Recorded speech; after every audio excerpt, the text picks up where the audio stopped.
this is Ian, welcome to another video. Today we're doing another video reading chapter 18, or at least seeing if we just get one chapter or two in this one. You probably can tell the title of this video. I'm just going with the flow with this one and seeing how it goes. This is Hermitcraft Retribution, perspective is Scar. We're in the Clockwork Chronicles series. You never know. You never know. It's like somebody could just be listening to these and need to be like, making sure they're on the right episode. Yeah, you don't want to get spoiled on accident. Not that a lot of people don't mind spoilers. I mean, if you don't mind spoilers, that's fine. Enjoy the show. It's going to be a fun ride. Well, we'll see about that. Things are about to get intense. I don't know. They're not going to get intense. This one, they might get intense in the next chapter. We'll see. We will see. We'll see how this goes. Chapter 18. Scar opened his eyes to find himself lying on a picnic blanket, a basket of fruit beside him. Moonlight poured into the lily-infested meadow as he smiled, getting to his feet. Stars scattered across the sky as the hermit took a deep breath. He knew where he was. "Scar?" a voice called in the distance, within the forest, just beyond him. "Scar, are you here?" "I'm over here." Scar whirled around, running toward the sound of the voice. "Impulse, I'm here." He heard the sound of running feet before his friend appeared, with a grin on his face. "There you are. Have you found Green yet?" "I just got here," Scar teased, shaking his head.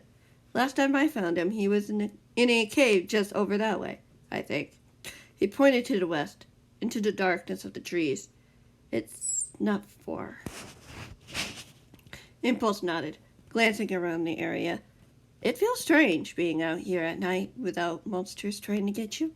It's so dark." "Darkness isn't necessarily a bad thing." Scar shrugged with a smile. "Come on, we need to find him before the nightmare does."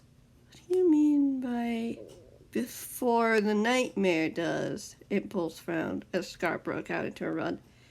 "Do you know how the darkness tends to lurk around here? Or how those flying scorpions appeared in your dreams one time?" Scar asked, waiting for his friend to nod before he continued. "When I found Green, he was surrounded by a shroud of darkness, like something was hovering over him. Maybe it was a memory, I don't know. But when I had touched him, it dragged me into a nightmare." Impulse furrowed his brows with concern. "That's interesting. Does it make sense?" Scar pressed. "Being trapped by your own fears and trauma?" "Maybe," Impulse replied thoughtfully. "We were able to do it once. So was Kiss, or at least he tried," Impulse admitted reluctantly. "He did try," Impulse smiled weakly. "I don't think I could have gotten out of that if he hadn't been there." Scar nodded. "We just need to do that for Green, but this dread and fear seems stronger. Someone is there, or something. Could you tell me what it felt like when it dragged you in?" Impulse asked. "It felt like something had grabbed me. It was cold and heavy." Scar shuddered at the memory. "I could feel Green's fear calling for me, and the next thing I knew, Gerald has a knife and is looming over me." Impulse nodded his head slowly. "Okay, where was Green in that dream?" "I couldn't see him," Scar said softly. "I could hear something faint. Maybe it was him, but I couldn't hear him. I felt alone, like I saw no one. I thought, ugh, dreading it. I felt alone, like I knew no one was coming. No one could save me." Impulse put a hand on his shoulder. "Definitely a manifestation of fear, then." Scar smiled at his friend, looking ahead to see a cave appearing in the trees. "This cave is where I found him last time. I don't know if he's still here, though." "It's a place to start," Impulse replied, taking the first step into the cave. Scar followed, feeling his heart racing in his chest. He felt like they were walking into a trap he couldn't escape from. He wanted to run, to flee. But no, Green was here. He needed help. Their help. He wasn't going to let him down. "Green?" Impulse's voice bounced off the walls, echoing through the cavern. There was no response. "Green, are you here? Where are you?" Scar swallowed, taking a slow, deep breath as he reached out his mental hand. With the darkness ahead. There. He could feel it. A glimmer of something. Was it fear? This whole place seemed to be coated in darkness, making the hermit shiver. I think he's over here. He pointed to the right side of the cave. Impulse quickened his pace as Scar matched it, hearing his friend calling out again. You should have thought about who you were allying with. A sinister voice echoed into the darkness. You won't escape this time. No. A small voice whimpered as a lump formed in Scar's throat, blinking as he saw something huddled in the corner of a small room carved out of stone and andesite. No, it was just something. Rather, someone. Korean! Impulse gasped, and Scar grabbing his friend by the arm before he could lurch forward. Careful. Do you see what's hovering over him? Scar whispered into the hermit's ear. Apologies for the background noise, but then again, most of you don't mind. I see it. Impulse confirmed calmly, his eyes wide with horror. What's this? What Julius meant? I don't know. I'm not sure he knows much about the dream world anyway. Scar shook his head. This reminds me of the wall of fire. So, what do we do? Impulse frowned, crouching down. Careful not to touch the whimpering hermit yet. Maybe we can give him something. Like a light of hope? Scar offered. A ray of sunshine. Impulse smiled at that. A ray of sunshine. Yeah, that might work. Scar nodded for Impulse. Ugh. Scar reached for Impulse's hand, holding it firmly in his own, feeling the warmth wash over him as he smiled, giving his friend a nod. We do this together. I've got your back, Impulse agreed, squeezing the hermit's hand. Just imagine a golden light enveloping the room, chasing the shadows of fear away. Scar nodded, closing his eyes, imagining the cavern filled with sunlight, consuming all the shadows, reaching out for Green, touching his shoulder, gasping as a piercing pain shot up his arm. A cold chill ran down the hermit's spine. He opened his eyes, looking up to see the darkly shadowed face of Gerald, looming over him. No one can save you now. You're alone. Gerald's voice taunted in his mind, raising the enchanted dagger. Scar tried to shield himself, finding himself confined to a cot. He screamed as the man hurtled a blade toward him. A flash of brilliant gold light filled his vision, closing his eyes again as he fell backward. I got you, buddy. Impulse whispered into his ear as Scar gasped in fright, feeling arms wrapping around him. He opened his eyes, seeing the cavern was filled with a golden light.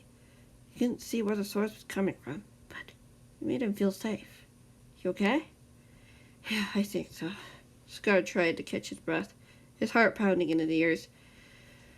That was terrifying. Impulse nodded, pulling away from him. He's still shaking. I'll be fine. Scar assured him with a smile, his eyes moving down to see Green beginning to stir.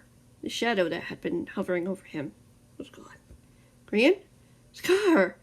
Impulse's eyes... excuse me. The hermit's eyes snapped open as he bolted upright, his eyes wide with relief.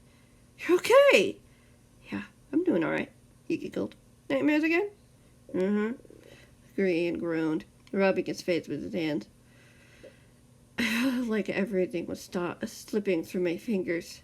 You were in danger. I had to help you. I couldn't. Shh, I'm safe. See? We're all safe. He put a hand on his friend's shoulder. How did you get here? Green frowned with concern. How did I get here? This world is strange. It's a strange place, Impulse mused, scooting closer to the hermit. We wanted to give you a chance to escape the nightmares for a while. To hang out with us, like old times. Old times, Green chuckled. Yeah, can we do that? Anything is possible here, Impulse nodded. Your greatest fears, your strongest hopes, your biggest dreams, whatever you want. Whatever I want, Green whispered in awe. He looked around the cavern, Scar noticing the scene around them starting to flicker as they found themselves in a tent. In the tent that Jem and Pearl had built. It was just the three of them as Green grinned with excitement. I guess I should have been careful with how I said that, huh? Bold mused with a sly smile. I just wanted to relax with my friends, you know? Green picked up a melon slice, biting into it. Not have to worry about those men coming for me, or Gerald coming after Scar, or a rumble of thunder filled the area. Dark clouds hovered over the sky above. A thunderstorm was coming. Oh, wow! Impulse's eyes widened. I didn't realize how strong you were here, Green. Green gave him a bemused smile. Yeah? Maybe it's because we're together, Scar suggested. Our combined presence strengthens each other. Maybe, Impulse said thoughtfully. Do you want to talk about what happened, Green? A shadow formed over the hermit's face. Green shuddered. Not really. You're safe here. You can be in as honest as you like, Scar replied. Green stared down at the half-eaten melon. Sometimes talking about it makes it easier. I know our new friends were worried about you. Green nodded his head. Are Eliza and Caden okay? Eliza wasn't harmed. Caden is already on his way to recovery. Impulse assured him. Green's shoulders slumped, but a relieved smile was on his face. You saw who it was, didn't you, Impulse? You tried to hurt me? Green asked softly. Yeah, Impulse nodded solemnly. He and Stewart got away. I guess they didn't want to take their chances once we arrived. Green took another bite of the melon. I was afraid he was going to do it again. Scar frowned, seeing the pain in his friend's eyes. Well, he didn't. Caden's okay. Well, he'll survive. Even if he doesn't have the healing factor. He's pretty strong. Green smiled weakly. I didn't expect him to block off the door and went out. It happened within minutes. How could he have gotten in and done all that so fast, without being hurt? He's a quick builder. Impulse frowned. From what the security footage I could see, he probably had some speed for a short time. But it faded once he arrived. Green shuddered. I don't want to see him again. Neither do I. Impulse snapped his fingers. But chances are he will come back. He's on a mission, and he will try to finish it. Green whimpered again. Scar pulled his friend into a side hug. We're not going to let him win, I promise. Can you even promise that? Green whispered, resting his head on Scar's shoulder. I'll be there with you when you need it, Scar insisted. Our new friends want to help us. I've seen it with how they were so insistent on helping you, even though they just met you. It's kind of their job. Green giggled. We'll help each other. We've done it before, Scar replied confidently. We could stand up for what's right. Maybe it'll be a turning point to ending this horrible war. I'm tired of fighting. Green sighed in defeat. I just want to be with my friends. Just go back to how things were. I'm not sure if it'll ever be like what it was before, Pulse pointed out. But we can at least fight for the future of those who come after us. Green nodded, wiping a tear from his eyes. Scar pulled him closer. I'm glad you're here. I really needed that. We got you. Scar beamed, his green eyes cheery and bright. I'm not going to let you go. Green sniffed, giving his friend a smile. So, what else do you want to see? Of course, I don't show that. But it doesn't matter. You guys can imagine whatever you want if you want. I leave that open for you guys to imagine what they saw. Because I don't know. I think I probably just go back to memories. I don't know. Chapter 19. Scar woke up to the early morning sun shining through the window above him. He sat up in bed, looking around to see his other friends fast asleep. Beat-ups, Jem, and Pearl sleeping in sleeping bags, with Isaac, Blake, and Caleb in with them. Scar blinked, realizing after a moment Pulse's sleeping bag was unoccupied. Of course he'd be up this early in the morning. He's always up early, Scar mused, pushing back the covers of the bed, carefully and quietly getting into his wheelchair, which rested beside him. Once he had secured and strapped himself in, Scar carefully rolled around his friends, spotting Green still sleeping in the corner of the room, cocooned in blankets, the color of his face having mostly returned. He looked far better than he had the day before. The hermit smiled, rolling himself out of the open door, finding himself alone in the hall. He noticed a few doors were open, including the workshop. Scar supposed the other teens had decided to stay here after all, which he was completely fine with. Scar pushed himself down the hall, arriving at the workshop in time to hear voices coming from the room. He strained to hear what was being said, getting closer. This is really interesting. That is really interesting. Thanks for telling me. Julia's voice crackled into some speakers. A manifestation of fear. To be fair, you did it to me, Impulse reminded him. Intentionally or not, Julius chuckled nervously. I am glad you're able to handle it. Being on a headband like that for those couple of days non-stop isn't great. How is everyone doing? We're good, Impulse said calmly, looking up from the communicator in his hand, spotting Scar, giving him a friendly smile. The new crew got here yesterday. Julius sighed. I'm just glad it wasn't Gerald. I really feel bad about what I said to Green. I know, Impulse whispered into the device.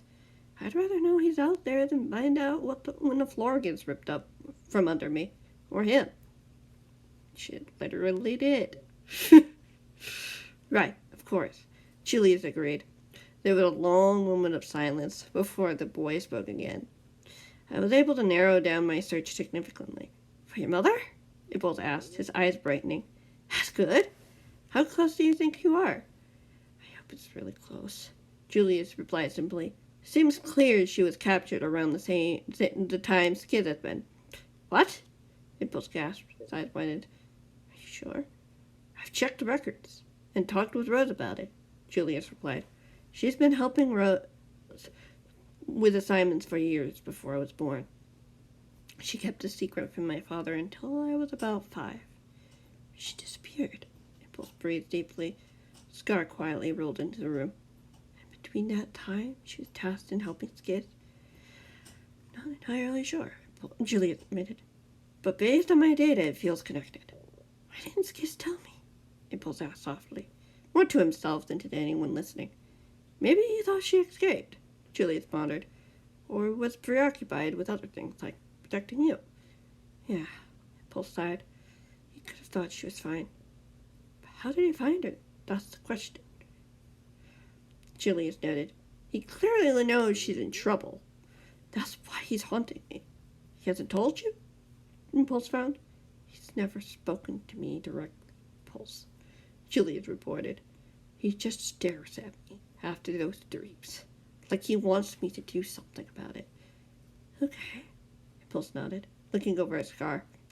I need to go now. Thanks for giving me a call. I needed to talk it through with you, Julius replied. You know Skid better than I do. It's just odd that he's not talking to you directly, Impulse frowned. Maybe it's because I'm not doing something right?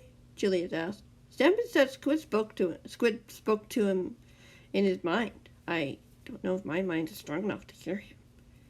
I'll see if I can reach him, Impulse promised. Maybe through the dream world? That might help, even to give us a clearer picture, Juliet said excitedly. Although it's okay if you can't. I want to help any way I can, Impulse replied. I know how it feels to be separated from someone for years. Silence followed. I'm very sorry, Impulse, about what I did. It wasn't fair. Nothing about this is fair, Impulse reminded him. You kept your promise, I'll keep mine. Juliet chuckled. Good to know. I'll see you soon. Bye, Impulse said, the call ending a moment later. Impulse smiled, looking over at Scar. Well, it looks like I've got something to do.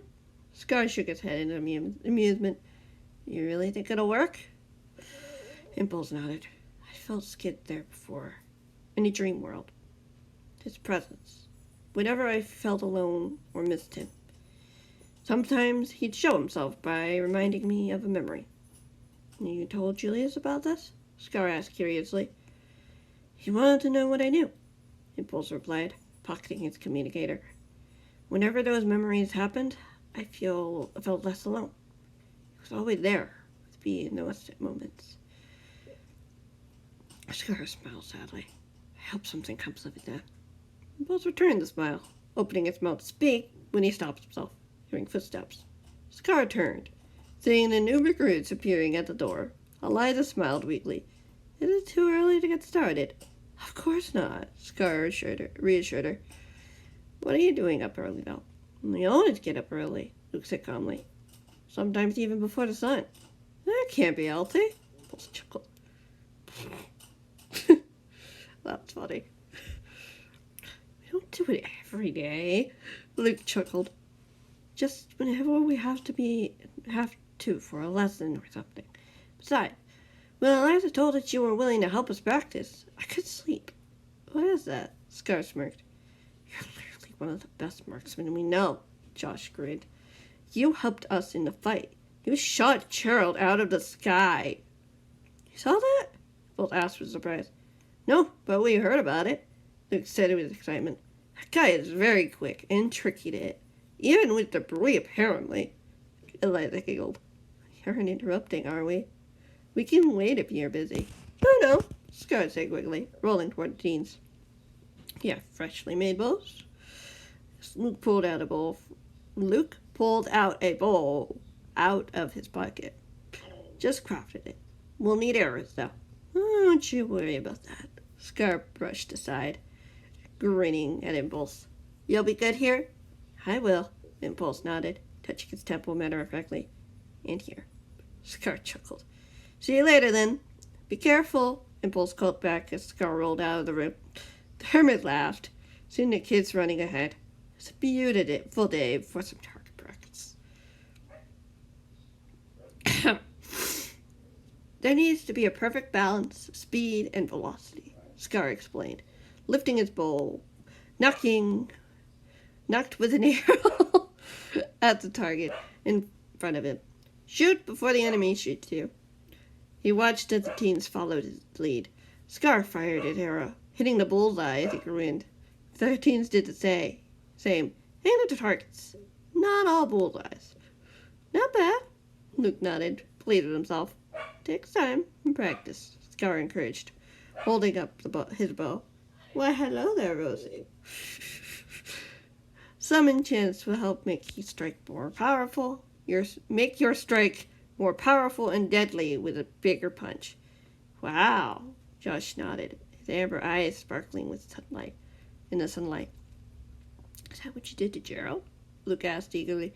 No, we used a gas blaster, Eliza chided, shaking her head. Someone saw a fireball, not an arrow. I only did what I had to do in order to protect myself and my friends. Scar shrugged with a giggle. Turns out, both times I hit him was protecting Impulse from him. Really? Eliza's eyes widened. Yep, Scar nodded. Weird how that happened twice. How did you do it? Luke asked in amazement. Skill, precision, and practice. Scar beamed, shooting another arrow into the target with quick movement, causing Luke to gape in awe. The more you practice, the more it becomes an instinct. How do you dodge incoming projectiles? Josh frowned, curious. Scar reached for one of his armrests and pressed a button. A golden dome encasing him. Force field. Doc made one for me to use. Blocks almost anything. Almost? Josh tilted his head. It's not impenetrable. Scar mused. Can't keep someone from getting through it by force. Eventually they will pass through if they try hard enough. Although it might hurt. Luke walked over, putting a hand on the dome, shrinking back a split second later. It's pretty warm. Scar grinned, pressing a button again. Like I said, it will hurt if you try to force your way through. Hence why it's called a force field. Eliza laughed. It's pretty neat. What if one of your friends tried to get in? Luke frowned with concern. The button has a dial to change the range. It doesn't hurt. Scar mused. Last version might have, but that was fixed. Scar. Luke gulped. Glad that's fixed. Scar nodded, turning his chair when he heard the sound of footsteps behind him. His eyes widened when he saw Grian walking toward them. His bandages gone, with a shulker box under an arm. His friend smiled and greeted. Grian, what are you doing up? Scar asked his friend as he caught up with the group. I got the okay, Grian replied. The regeneration potions really had quick healing properties. Wanted to help build the other towers. Wait, that's today? Josh gasped. Yeah, yep. Joe was stopping by to drop off some materials he and a few hermits gathered for us. Green said with a broad smile. We could get one tower done today if you kids want help. Can we? Josh's eyes widened. Of course, Scar chuckled. Besides, I have rocket boosters, so if we need to reach places. I thought Doc told you to only use those in emergencies, Green cautioned. Scar shrugged. How do you find bugs and glitches if you don't use them? I'll be fine. I won't be too hard. Not that reckless. Sure, Scar giggled, nudging his friend playfully. You want to help outline the area? Yes! Scar beamed at his friend, watching Green run off toward another corner of the wall, beginning to walk alongside it, as if counting. Scar followed the teens running ahead. It almost felt like everything had gone back to the way things used to be, even for a moment. He smiled, seeing Green setting the shulker box down, opening it to pick out a stack of blocks. The teens caught up with him first. Green smiling at them. Scar knew they would get this tower done in no time. Alright, that's going to be the end of this chapter. Thank you guys so much for watching.